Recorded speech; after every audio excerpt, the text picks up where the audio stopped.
ايضا صالح راتب اضافه مهمه جدا لخط وسط منتخبنا، لعمق منتخبنا، لصناعه اللعب بالنسبه لمنتخبنا الوطني. صالح راتب لاعب حريف، ولكن هل يسعف الوقت مع ابو زريق، مع حمزه الدردور، مع علوان لخطف هدف؟ خلينا نتابع.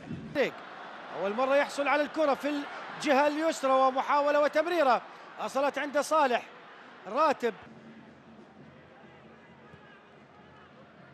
مجددا.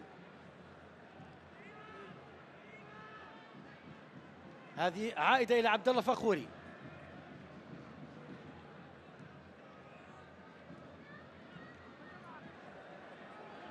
علوان الى نور مجددا، هذا صالح.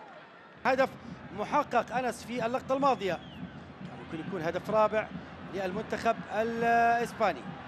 حمزه الدردور او شرار، عفوا ابو زريق الى صالح راتب الى الامام باتجاه شراره، الان الى حمزه الهداف التاريخي لكره القدم الاردنيه، اكثر من سجل في المنتخبات الاوروبيه. هذه كره عرضيه، هي هي هي هي هي هي هي هي هي اردنيه، هي